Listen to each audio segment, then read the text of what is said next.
नमस्कार। आज हम लेते हैं राज्य के नीति निर्देशक तत्व।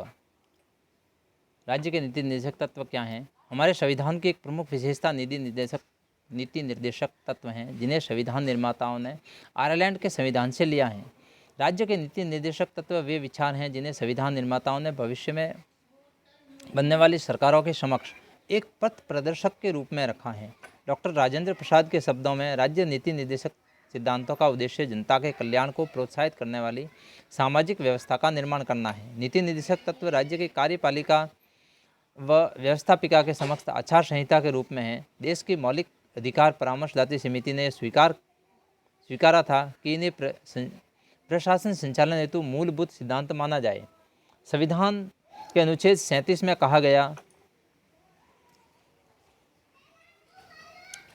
कि इस भाग में दिए गए उपबंधों को किसी भी न्यायालय द्वारा बाध्यता नहीं दी जा सकेगी, तब भी इसमें दिए हुए तत्व देश के शासन में मूलभूत हैं और विधि निर्माण में इन तत्वों का प्रयोग करना राज्य का कर्तव्य होगा।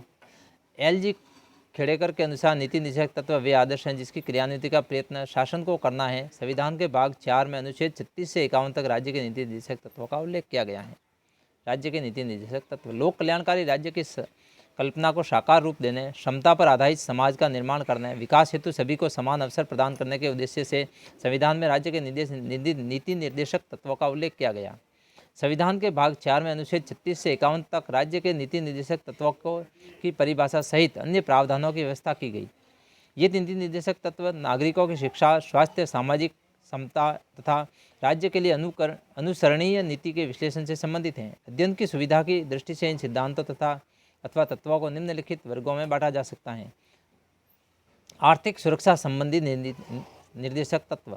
संविधान निर्माताओं का उद्देश्य भारत में एक लोक कल्याणकारी राज्य की स्थापना करना था। इस उद्देश्य की पूर्ति हेतु संविधान में अनेक निर्देशक तत्वों की व्यवस्था की गई। ये तत्व निम्नलिखित प्रकार से हैं। संविधान के अनुच्छेद 39 के अनुसार राज्य अपनी नीति इस प्रकार निर्धारित करेगा कि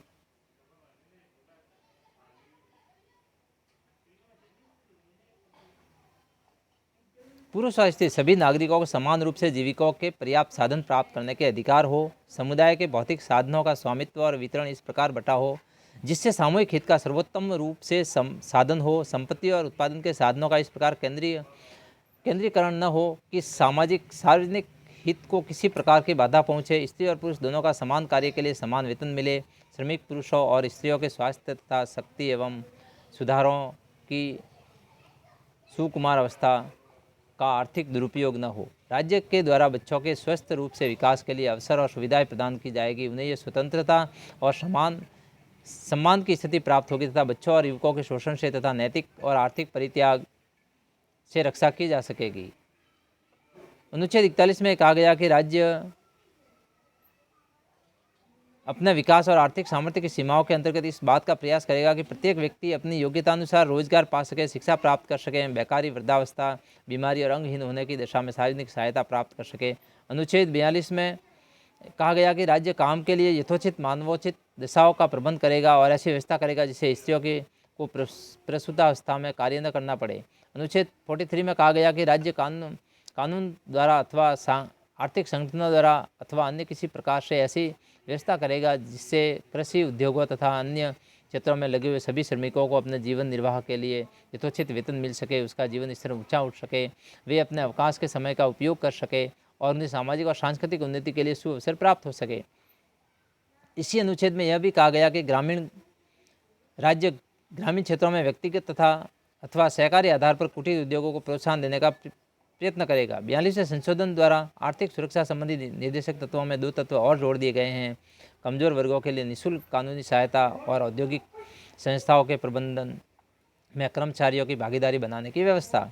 नवीन अनुच्छेद 43 क के अनुसार राज्य उचित व्यवस्थापन अथवा अन्य किसी प्रकार के औद्योगिक संस्थानों अथवा अन्य ऐसे ही संगठनों के प्रबंध में श्रमिकों को भागीदार बनाने के लिए कदम उठाएगा।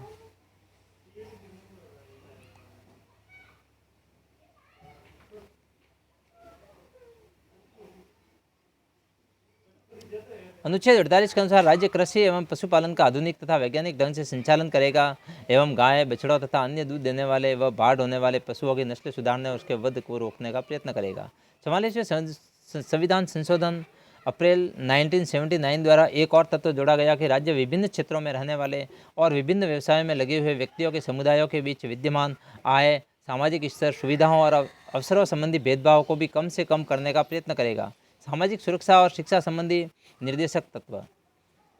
लोगों को सामाजिक और शैक्षिक स्तर को ऊंचा उठाने की दृष्टि से संविधान में कुछ निर्देशक तत्वों का वर्णन किया गया है। अनुच्छेद 44 के अनुसार राज्य में देश के सभी नागरिकों के लिए एक समान आचार संहिता बनाने का प्रयत्न करेगा। अनुच्छेद 45 के अनुसार राज्य संविधान लागू होने के 10 वर्ष के अंदर 14 वर्ष की आयु के बालकों के लिए निःशुल्क और अनिवार्य शिक्षा प्रदान करने की व्यवस्था करेगा। देखिए ये नीति निर्देशक तत्व जो अनुच्छेद 45 में है कि 10 वर्ष के अंदर, जो कि 1960 या 1957 तक हो जाना चाहिए था, वो 2010 में आकर हुआ है, 60 साल बाद।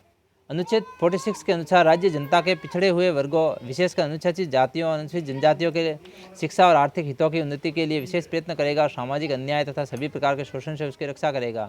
अनुच्छेद 46 के अनुसार राज्य का यह प्रमुख कर्तव्य होगा कि वह लोगों के जीवन स्तर को ऊंचा उठाने और सार्वजनिक स्वास्थ्य के विकास के लिए प्रयत्न करे। राज्य औषधि में प्रयोग किए जाने के अतिरिक्त ऐसे मादक द्रव्यों और पदार्थों के सेवन पर प्रतिबंध लगाएगा जो स्वास्थ्य के लिए हानिकारक हैं। 42वें संशोधन में एक नवीन अनुच्छेद 48 क और जोड़ा गया, जिसमें कहा गया कि राज्य पर्यावरण की रक्षा और उसमें सुधार करने तथा देश के वन्य जीव और वनों की सुरक्षा के लिए प्रयत्न करेगा। पंचायती राज, प्राचीन स्मारक, न्याय संबंधी निर्देशक तत्व। पंचायती राज के विकास, प्राचीन स्मारकों की रक्षा तथा न्याय की प्राप्ति के उद्देश्य से संविधान में कुछ निर्देशक तत्वों का वर्णन किया गया है। अनुच्छेद 40 के अनुसार राज्य ग्राम पंचायतों के गठन के लिए प्रयत्न करेगा, उसको ऐसी शक्तियाँ तथा अधिकार प्रदान करेगा जिससे वे स्वायत्त शासन की इकाइयों के रूप में कार्य कर सके। अनुच्छेद 49 में कहा गया कि राज्य का यह दायित्व होगा कि प्रत्येक स्मारक अथवा स्थान कलात्मक अथवा ऐतिहासिक रुचि की वस्तुओं की, जिन्हें संसद ने राष्ट्रीय महत्व का घोषित कर दिया हो, रक्षा करे और उन्हें नष्ट होने कुरूप बनाने अथवा उसका निर्यात करने से रोकने का प्रयत्न करे। अनुच्छेद 50 में कहा गया कि राज्य न्यायपालिका को कार्यपालिका से पृथक करने का प्रयत्न करेगा। इसका उद्देश्य न्यायपालिका की स्वतंत्रता को सुनिश्चित करना है। अंतर्राष्ट्रीय शांति और सुरक्षा संबंधी निर्देशक तत्व। अंतर्राष्ट्रीय शांति और सुरक्षा की दृष्टि से संविधान अनुच्छेद 51 में जिन निर्देशक तत्वों को अपनाया गया है वे इस प्रकार हैं। राज्य अंतर्राष्ट्रीय शांति और सुरक्षा की वृद्धि के लिए प्रयत्न करेगा। राज्य संसार के विभिन्न राष्ट्रों के मध्य न्यायपूर्ण और सम्मानपूर्ण संबंधों को बनाए रखने का प्रयत्न करेगा। राज्य राष्ट्रों के आपसी व्यवहार में अंतर्राष्ट्रीय कानून और संधियों के प्रति आदर की भावना बढ़ाने का प्रयत्न करेगा।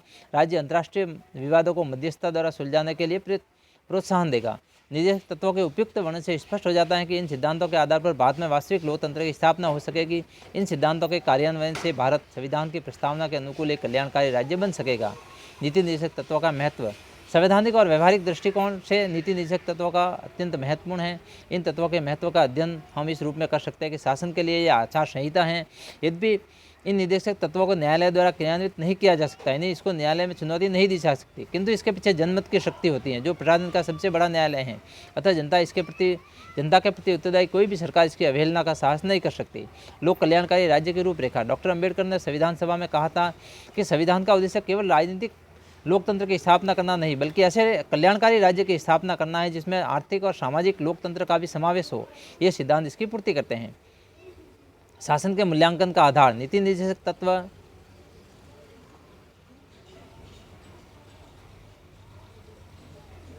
जनता द्वारा शासन की सफलता या असफलता जांचने के मानदंड हैं। इसके द्वारा सरकारों के विभिन्न कार्यों का मूल्यांकन भी किया जा सकता है। संविधान के क्रियान्वयन में सहायक। नीति निर्देशक तत्व देश के शासन में मूलभूत है, जिसका तात्पर्य है कि देश के प्रशासन के लिए उत्तरदायी सभी सत्ताएं इनके द्वारा निर्देशित होगी। न्यायपालिका भी शासन का एक महत्वपूर्ण अंग होने के कारण यह आशा की जाती है कि भारत में न्यायालय संविधान की व्यवस्था के कार्य में नीति निर्देशक तत्वों को उचित महत्व देंगे। सामाजिक आर्थिक परिवर्तन में सहायक। भारतीय संविधान निर्माताओं का उद्देश्य भारत में एक लोक कल्याणकारी राज्य की स्थापना करना था।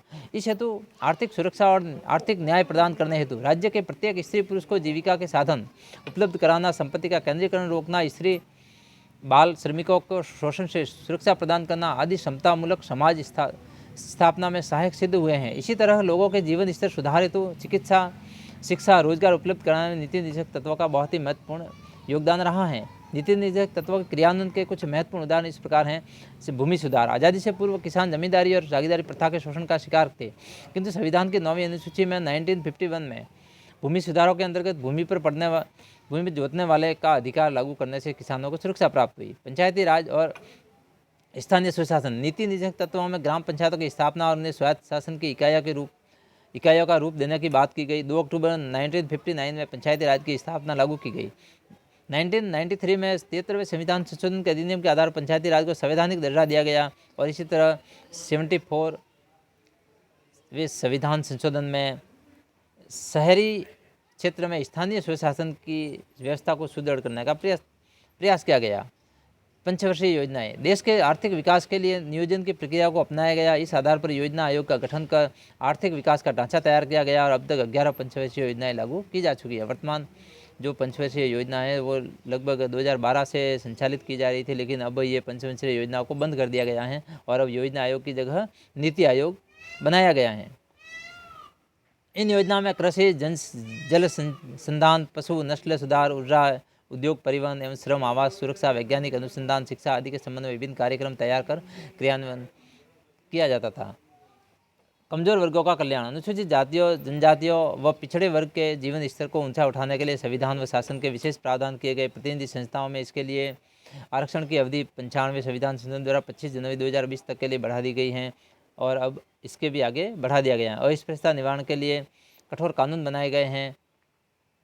इसके शैक्षिक स्तर उन्नयन के लिए निःशुल्क शिक्षा, छात्रवृत्ति आदि की व्यवस्था की गई है। 65वें संविधान संशोधन अधिनियम के आधार पर 7 सदस्यीय अनुसूचित जाति और जनजाति आयोग की स्थापना कर इसे संवैधानिक दर्जा प्रदान किया गया है। यह आयोग इस वर्ग के शोषण संबंधी घटनाओं की जांच कर सकेगा। महिला सशक्तिकरण के लिए 73वें और 74वें संविधान संशोधन द्वारा पंचायती राज संस्थाओं में शहरी क्षेत्र के स्थानीय स्वशासन संस्थाओं में महिलाओं के लिए 30% स्थान आरक्षित किए गए हैं। सामाजिक सुरक्षा नागरिकों के सामाजिक उत्थान के लिए वृद्धावस्था पेंशन योजना, स्वास्थ्य बीमा योजना, महात्मा गांधी राष्ट्रीय ग्रामीण रोजगार गारंटी योजना 2005 आदि कार्यक्रम राष्ट्रीय स्तर पर संचालित किए जा रहे हैं। बड़े उद्योगों का राष्ट्रीयकरण आर्थिक समानता के लक्ष्य को प्राप्त करने के लिए जीवन बीमा, परिवहन, कोयला, खान, पर्यटन आदि के साथ प्रमुख बैंकों का राष्ट्रीयकरण किया जा चुका है। न्यायिक व्यवस्था में सुधार सस्ता और शीघ्र न्याय सुलभ कराने के लिए लोक अदालतों और त्वरित न्यायालयों की स्थापना की गई। अनिवार्य और निःशुल्क प्राथमिक शिक्षा का अधिकार स्वतंत्रता प्राप्ति के समय भारत की मात्र 14% आबादी ही शिक्षित थी। हमारी सरकार ने शिक्षा के महत्व को समझते हुए लोगों तो शिक्षा पहुंचाने को जोर दिया। इसी के अंतर्गत 86वें संविधान संशोधन के आधार पर प्रारंभिक शिक्षा के अंतर्गत 6 से 14 वर्ष के प्रत्येक बालक के लिए अनिवार्य निःशुल्क शिक्षा के अधिकार का प्रावधान किया गया। इस लक्ष्य की प्राप्ति के सर्व शिक्षा अभियान, मिड डे मील आदि कार्यक्रम संचालित किए जा रहे हैं। संपत्ति के अधिकार से संबंधित व्यवस्था में परिवर्तन संपत्ति के अधिकार को 44 संशोधन द्वारा मूल अधिकारों की सूची से हटाकर उसको केवल मात्र कानूनी अधिकार बनाया गया। समान कार्य हेतु समान वेतन वर्ग, जाति, लिंग के आधार पर आजीविका के भेदभाव दूर करते हुए स्त्री पुरुषों को समान कार्य के लिए समान वेतन का प्रावधान किया गया। केंद्र और राज्य सरकार द्वारा किए गए ये कार्य यह दर्शाते हैं कि भारत में एक पंथ निरपेक्ष समाजवादी लोक कल्याणकारी राज्य की स्थापना के लिए नीति तत्वों को लागू किया गया है। ये थे हमारे नीति निर्देशक तत्व।